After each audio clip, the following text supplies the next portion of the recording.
Uns dias atrás, os ministros do Supremo deixaram bem clara a intenção de cassar o mandato de quem defender o impeachment contra eles, o que também inclui deixar candidatos que tenham isso como pauta inelegíveis. E segundo eles, é necessário fazer isso para proteger as instituições e a democracia. Afinal, pessoas votando em representantes que prometem fazer o que elas acham certo é algo extremamente tirânico, extremista e ditatorial, pelo menos quando é contra os deuses do Olimpo. E não é a primeira notícia desse tipo que a gente tem. Essa foi só mais uma ameaça entre várias. Mas ainda assim é preocupante porque sobrou no Brasil das tão faladas democracia e instituições. Ela revela muita coisa sobre a que estado chegamos e também para onde podemos ir nos próximos meses. Eu vi que pouca gente está falando dessa notícia em especial, e se você conversa com as pessoas por aí e chega nesse assunto, parece que elas não entendem a gravidade da situação. A cada dia que passa, a gente está mais perto de uma ditadura plena, podendo chegar nela ainda no final desse ano. Mas todo esse processo de censura, corrupção e controle encabeçado pelo STF não é recente. Esse abuso de poder e interferência começou na verdade na década passada, e desde então só foi escalando. Tudo começou lá para 2019, quando a investigação da Lava Jato chegou no Supremo através das menções do amigo do meu pai, que, supostamente, é o Dias Toffoli. Foi aí que eles começaram os primeiros atos relevantes de censura, e logo depois o Alexandre de Moraes abriu o eterno inquérito das fake news, que está sob sigilo e nasceu especificamente para caçar quem criticasse os ministros, que por acaso também são quem decide se uma notícia contra eles é verdadeira ou falsa. Há quem diga que esse inquérito é o novo AI-1, só que em vez de milicos temos ministros assinando as ordens. A partir desse ano, a liberdade de expressão foi ficando cada vez mais limitada, e o crescimento da agenda woke ajudou nisso por fazer qualquer coisa virar discurso de ódio, racismo, misoginia ou sei lá o quê. 2021 foi outro ano crítico. Foi nele que ficou claro que o STF estava fora de controle e não ia mais seguir aquele punhado de papel rabiscado em 88. Em fevereiro desse ano, a Lava Jato tinha oficialmente acabado, porque o mesmo STF tinha anulado as condenações, inclusive da alma mais honesta do Brasil. E eles ficaram cada vez mais autoritários com esse negócio de censura, perseguindo inclusive um cara que tentou avisar todo mundo que a ditadura tinha começado, apesar de velada. Acorda, cara! Acorda, gente! Acorda! Já estamos na porra da ditadura já! Acorda! Esse deve ter sido o momento de maior lucidez do monarca em todo o tempo no Flow. Mas ninguém deu muita bola e ele virou meme. E se 21 foi ruim, 22 foi pior. Em ano de eleição dá pra aprontar várias coisas, ainda mais com Xandão como presidente do TSE. E como o Moraes já tinha seus planos pro Bolsonaro, na época foram dadas várias decisões que favoreciam o Lula na disputa. Ele podia falar o que quisesse da campanha, mas falar uma lista de coisas sobre ele, tipo a condenação ou a proximidade com Maduro, não podia. A imprensa não falou muito disso porque era do interesse deles o Lula ganhar, tanto por alinhamento ideológico como por um incentivo econômico. E também birra contra a figura do Bolsonaro e tudo que ele representava. Para muitos ali era uma questão pessoal. E se 22 foi assim, 23 foi ainda pior. Logo no começo do ano, sob condições muito suspeitas, teve 8 de janeiro, que consideraram a tentativa de golpe de Estado que já vinham falando que o Bolsonaro daria. Forçado, sim, mas como os julgamentos dos envolvidos se desenrolaram foi bem mais. Nos meses que se seguiram rolou uma interpretação freestyle da Constituição, e gente sendo condenada a penas desproporcionais e tudo mais. Até o Jair rodou nessa, e por culpa dele mesmo, se ele fosse um pouco mais inteligente teria se saído melhor. E no fim, esse surto coletivo de patriotários só serviu para aumentar ainda mais o poder do STF e o nível de censura. Porque agora era evidente que a ameaça à democracia era real, e eles tinham que protegê-la a todo custo. Eles entraram tanto nessa pira que, em 2024, sobrou até pro Elon Musk. Uma canetada do Xandão e o Brasil ficou sem um X igual outras ditaduras de merda por aí. O que fez o mundo, principalmente os Estados Unidos, olharem diferente pra gente. Tava ficando claro que caminho o Brasil tava seguindo. E também dá pra dizer que esse foi um ensaio pra saber como derrubar redes sociais afetam eleições e opinião pública. E em 2025 já tava mais que na cara que tinha uma coligação PT-STF. Se não fosse um, o outro não teria chegado onde chegou. Há um certo equilíbrio de poder entre Lula e Alexandre.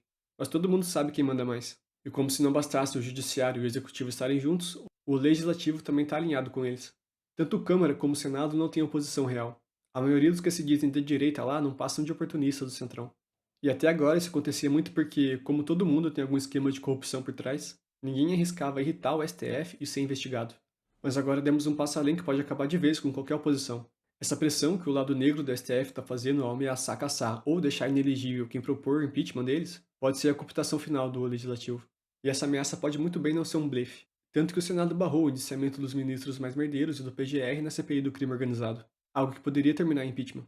E depois disso, o Gilmar Mendes pediu para o PGR investigar o senador que propôs isso por abuso de autoridade. É, isso mesmo, o Gilmar acusando os outros de abuso de autoridade. E não duvido que coloquem um ataque às instituições ou à democracia em algum lugar. Afinal, o Estado são eles, a lei são eles. E um ataque contra o ministro é um ataque contra o tal Estado Democrático de Direito. É, esse país é uma desgraça mesmo. E só agora eu vou entrar na parte mais delicada. INSS e Banco Master. Um começou a estourar em 2024 e o outro no passado. E ambos têm gente de todos os lados políticos envolvida, mas em proporções diferentes. O INSS vai direto no Lula.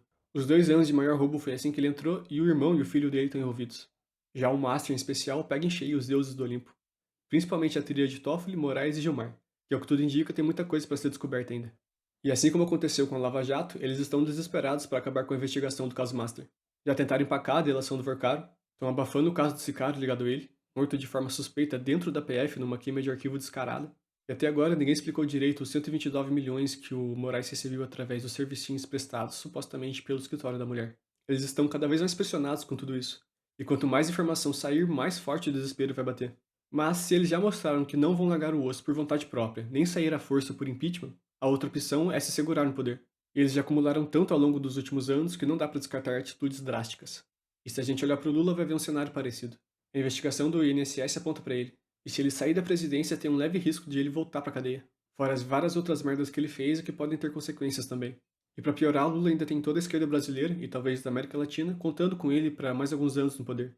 Tanto para avançar a agenda deles, como para roubar mais alguns bilhões. Tá todo mundo tão envolvido em algum grau com algum esquema, que o dano na imagem parece ser inevitável. E sem alternativas para escapar ileso, fica mais fácil eles cooperarem entre si para se salvar, mesmo que quem tem que pagar a conta seja o povão.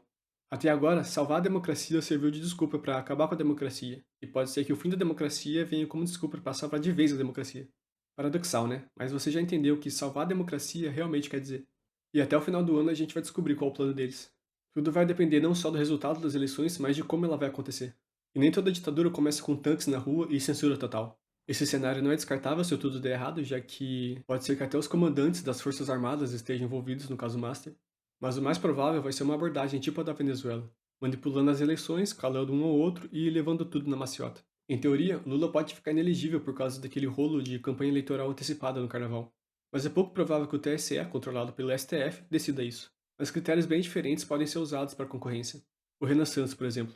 Se ele crescer demais nas pesquisas, ele sim pode muito bem ficar inelegível por campanha antecipada, ou por atacar a Constituição com as propostas dele. Mas ao que tudo indica, quem vai para o segundo turno com o cachaceiro vai ser o filho do Bozo. E já estão caçando desculpas para deixar o Flávio inelegível. A da vez é uma calúnia contra o Lula por ter associado ele ao Maduro. Só que deixar alguém tão grande inelegível tem suas desvantagens também. Não só fica muito na cara, como também perde parte do efeito da polarização. Com o Flávio, eles podem muito bem fazer o mesmo que fizeram com o Jair, só que 10 vezes pior.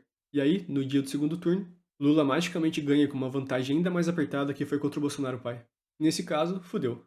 Espere um futuro sombrio. E pode ter a certeza de mais censura, tanto através da Lei Felco, através de uma possível lei da misoginia que não morreu, ou deu uma canetada mesmo. E eles estando com ainda mais poder, fica fácil eliminar, calar ou cooptar a oposição. Se é que vai ter mesmo uma oposição decente ano que vem, já que essa censura pode ser interessante para eles também. E de resto, espere mais corrupção, criminalidade, crise econômica, decadência cultural e uma possível falência estatal. Isso tudo no meio de uma terceira guerra mundial por vir, com o Brasil se inclinando cada vez mais para o lado errado. O futuro não parece muito promissor. Nos próximos meses, a gente pode deixar de fingir que somos uma democracia e ir logo para o regime de picadura. E mesmo se a gente considerar que outra pessoa ganha a eleição, o STF provavelmente vai continuar forte e talvez até mandando no país como já está fazendo. A gente já está numa ditadura velada. Infelizmente, o monarca era um doido que estava certo e ninguém deu bola. A gente acha que a democracia continua viva só porque a cada 4 anos a gente aperta uns botões numa caixa mágica. Mas o poder não emana do povo. Nunca emanou. Ainda mais de um povo manipulável. O poder real vem da força. E se você não tem armas e organização, você não tem poder. É simples. O Estado e o crime têm armas. Eles têm poder. Mas a gente insiste em só lembrar disso quando esse teatro não serve mais para quem manda e as coisas mudam. E de quem é a culpa da gente ter chegado nesse ponto? Obviamente, Lula, o PT e o STF. Mas não só. A Câmara e o Senado também têm culpa por serem incompetentes e omissos. A mídia, principalmente a Globo, também tem culpa por terem apoiado as loucuras do Xandão quando era favorável para eles.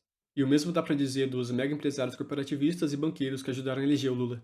E parte da culpa também é do clã Bolsonaro, que não soube lidar com a situação e ainda conseguiu perder a eleição e acelerar as coisas por pura burrice. E acima de tudo, o maior culpado é também a maior vítima. O povo brasileiro é incrivelmente idiota, passivo e iludido, só elegendo retardado, ladrão e nem mais se revoltando com tudo que acontece. Sócrates avisou que esse era o mal da democracia, mas assim como o monarca, ninguém deu bola. Que tem que acontecer? Tem que ser sua mãe ser presa pra você acordar? Porra! Acorda, caralho! É isso. Se gostou do vídeo, compartilhe com alguém, dá like e se inscreve. Vou fazer mais vídeos sobre política esse ano. Diz aí nos comentários o que você acha desse assunto. Fala se eu esqueci de alguma coisa ou se eu tô viajando e tá tudo muito mais tranquilo do que eu tô imaginando. E por favor, sem ficar lambendo bola de político. E se quiser saber mais do meu trabalho, tem os links dos meus livros aí na descrição. Até o próximo vídeo.